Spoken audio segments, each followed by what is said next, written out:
नेहरू का नाम आइंस्टीन के साथ लिया जाता था और आपका नाम एप्स्टीन के साथ लिया जाता है।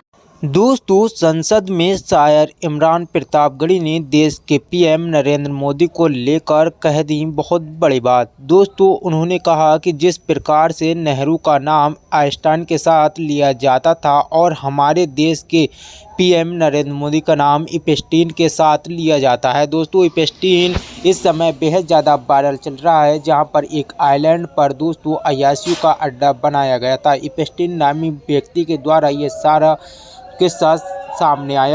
उसके बाद दोस्तों देश के पीएम नरेंद्र मोदी का नाम भी उनके साथ जोड़ा जा रहा है। दोस्तों, सुनिए शायर इमरान प्रतापगढ़ी को उन्होंने संसद में खड़े होकर क्या कुछ कहा।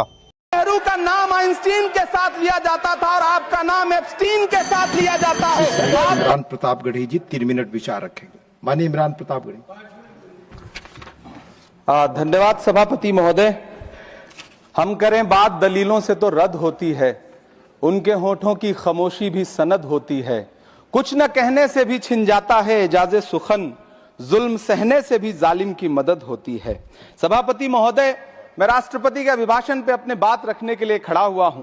उस दिन देश की संसद के गलियारों में सरकार की तारीफ करती हुई महामहिम की आवाज गूंज रही थी, तो उधर मेरे कानों में हसदेव के जंगलों में आदिवासियों को जिंदगी देने वाले पेड़ों पर चलती हुई कुल्हाड़ी की आवाज गूंज रही थी।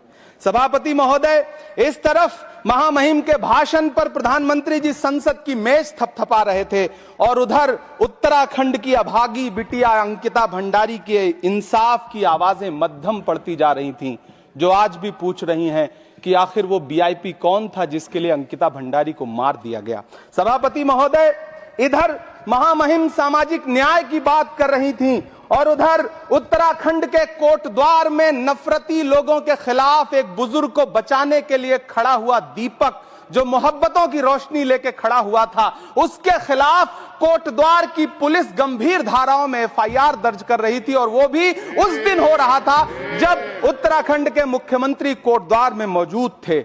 ये नया भारत है जहां दंगाइयों के खिलाफ एफआईआर नहीं होते, बल्कि अमन और मोहब्बत की बात करने वालों के खिलाफ एफआईआर दर्ज होता है। यह नया भारत है जहां असम का चीफ मिनिस्टर खुलेआम संवैधानिक प्रोटोकॉल तोड़कर कहता है कि मुसलमानों को इतना टॉर्चर करो कि वो राज्य छोड़ने पर मजबूर हो जाएं। वो कहता है कि अगर कोई मियां रिक्शा वाला 5 रुपए मांगो तो उसे 4 रुपए दो ताकि वो परेशान हो सके। ये नया भारत है जहां बरेली में खाली घर में नमाज पढ़ने पर पुलिस मुकदमा दर्ज करती है। ये नया भारत है जहां क्रिसमस की तैयारी करते हुए ईसाइयों पर सरकार मुकदमा दर्ज करती है।